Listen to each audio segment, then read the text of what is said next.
This is the Night Wolf howling at you, and today we're going to take a look at the Turtles of Grayskull Ninjor Devious Dragon figure, part of the Masters of the Universe Teenage Mutant Ninja Turtles crossover line of figures.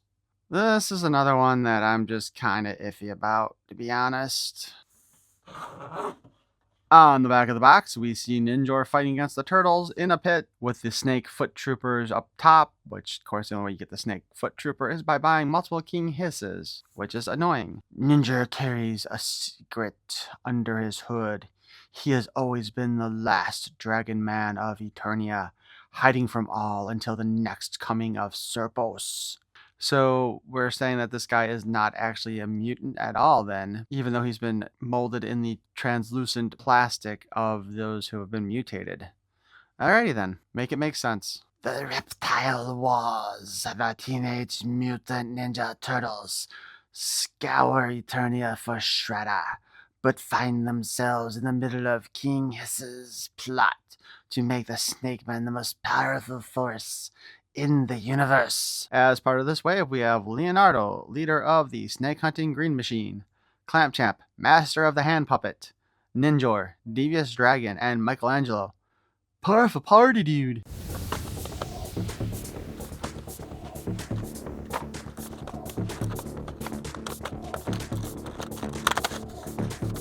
You know, this may be a weird observation to make, but the design on the plastic here is different because it's got a bigger head spot, whereupon usually, generally speaking, the Ninja Turtle ones are the same shape as the other ones.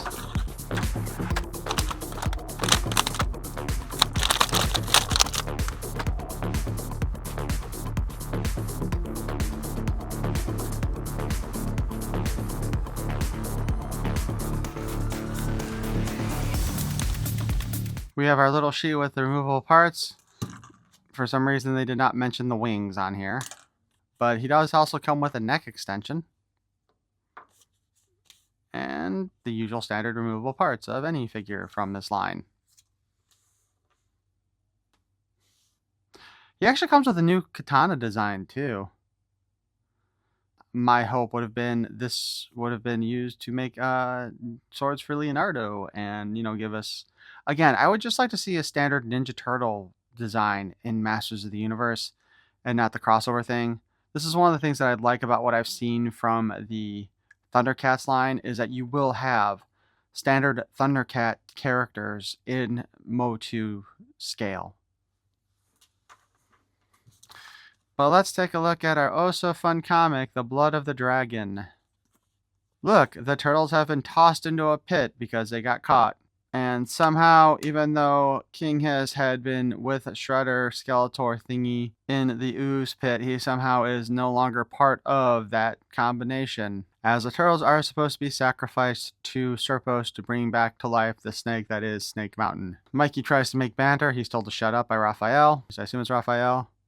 Again, we see King Hiss with the Shredder Snake Skeletor thing, and we see a whole bunch of the Snake Foot Troopers gathered around the pit looking at the turtles. Also, the pit looks like it's lava, so, that makes sense too. And they're supposed to wait for the Warden of Serpos, who apparently is Ninjor, who we just found out on the back of the box is now part of a dragon people. I guess it kind of makes sense that he's got some kind of weird lineage, considering that the original figure has a lot of Skeletor's parts. But hey, we get a dragon head for Ninjor before we got an unmasked head for Ninjor. And apparently his whole thing is that he's actually guarding the chamber of Serpos because, that's his whole reason for being there. He's not actually Skeletor's henchman, but a protector of the Snakemen's god. During the fight, he transforms into his DragonMen mode, wearing Batman's cape, kind of. And while they seem to think that King Hiss is using Ninjor, apparently, again, as we've learned, he is actually waiting for Serpos in the first place. So...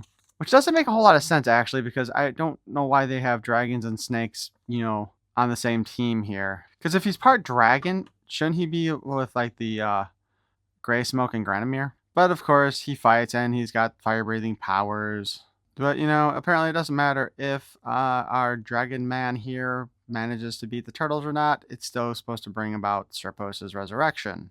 And honestly, generally speaking, it looks like the turtles are not really quite doing particularly well against DragonMen here. But then suddenly we throw the Shredder Skeletor snake hybrid thing into the picture, and he starts to eat Ninjor to apparently gain Ninjor's power in dragon mode and crap like that. You know how excited I am about this. Man, you know, honestly, the kayak started out strong, but the story just got stupider and stupider. But apparently, the snake god did not actually resurrect from Snake Mountain, but instead is supposed to be the Skeletor Shredder Ninjor hybrid body now, which was again supposed to have King Hiss as part of it because he was hugging them in the slime pit like they were a married couple making out in a shower. Michelangelo decides to try to use the power of Grayskull to turn into turtle power, which is lame, but somehow he's still glowing. And a fight ensues, and they hit everybody with anti-mutagen, and everything goes back to normal, and it's just like a really shortened story.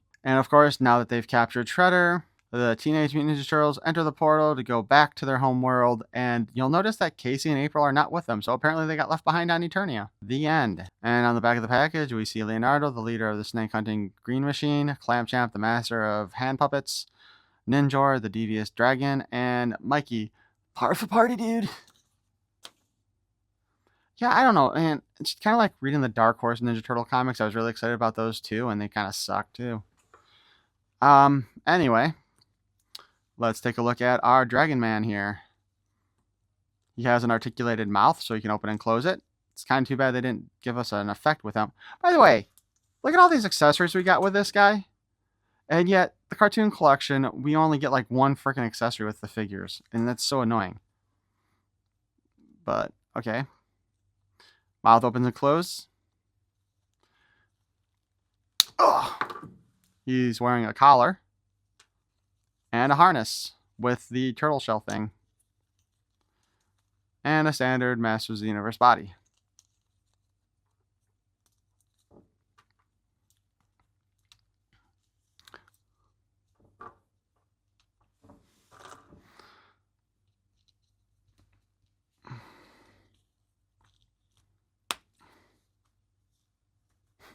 I will say this, though. He actually looks better than Rattler did.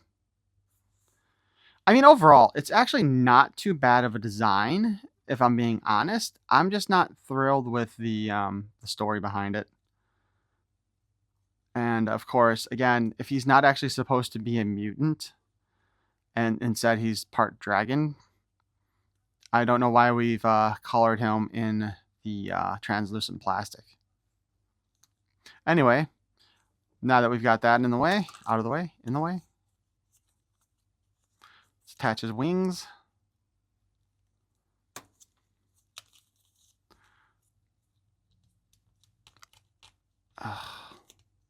Unfortunately, it's like super, super loose back here. The other one's nice and fairly stiff, but this one is just, it's not even, like, that one's posed. This one, not so much. But he is basically just reusing Hordak's wings from that Hordak figure. Good lord. And, it sucks. Like, I don't know why I don't know why it's so loose. But, ugh. We'll fold the wings out of the way a bit. Alright, let's talk about the full articulation. We've already covered the mouth. I've put on the extension neck, which it works really well at the ball joint at the bottom. So he's got full movement down there. And while he can spin the head around here, and you can kind of shake it a little bit because it's loose, you don't get as much play at the top of the head as you do on the bottom of the neck. Or would that be the top of the neck, bottom of the neck? Either way. I was really expecting there to be more ability to shake this around than there is. Arms can hinge up, down. Ugh. And we can spin them. Of course, the pauldrons and the wings both interfere with that. And that's what I was waiting for, my cue to get rid of the wings. We can also hinge it straight up like this. The pauldron does move so that it does shift out of the way, But again, as you can see here, you can only go around so far before it stops it.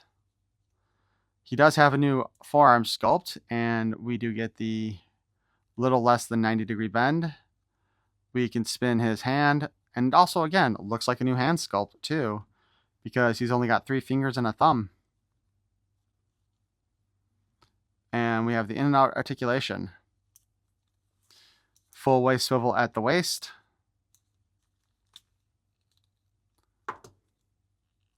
The belt is a separate piece, and his crotch is a new piece too, designed specifically for the belt.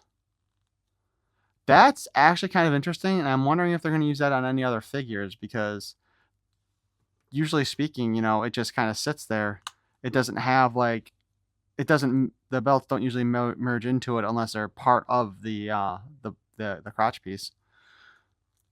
He can kick up so far. He can kick back only that far. And he can't really kick out very well either. So his ninja moves are kind of going to be hindered by his design. And I wonder if that's, again, part of the problem with the new design. Knee bends at a little less than 90 with a single joint and a spin. We have the boot cuts, and it does appear that he's just using Skeletor's boots and feet. Hinge the ankle up and down, and you can spin it.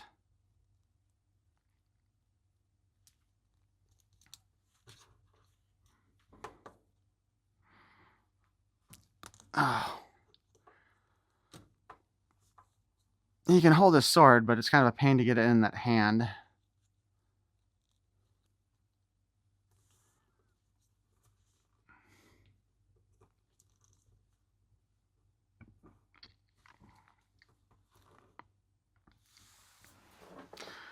Well, like I said, overall, the figure itself is kind of a cool design. I have no real issues with that. I think the story was a bit lame, although it does make sense, you know, because it does explain reasons why he has like the weird body parts and everything for his original figure.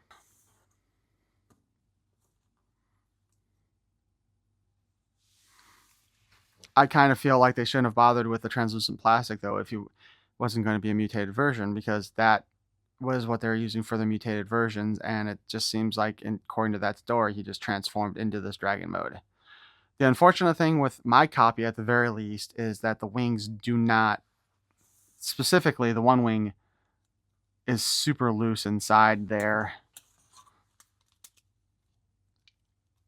And that's one of those things that kind of ruins a toy, because you're basically stuck posing him like this.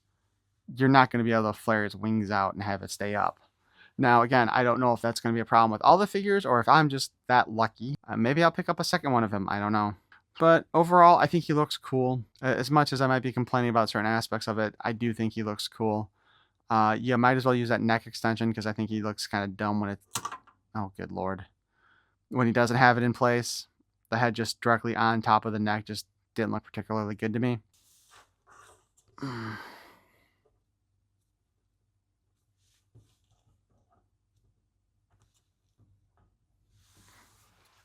And again, why are they giving us so many extra accessories on figures for this one and skimping out on the Cartoon Collection ones? Come on, Mattel, do better. Is the licensing fee for the Cartoon Collection that high? But anyway, I hope you enjoyed this review and look at him. I hope you enjoyed this review of Ninjor's dragon form.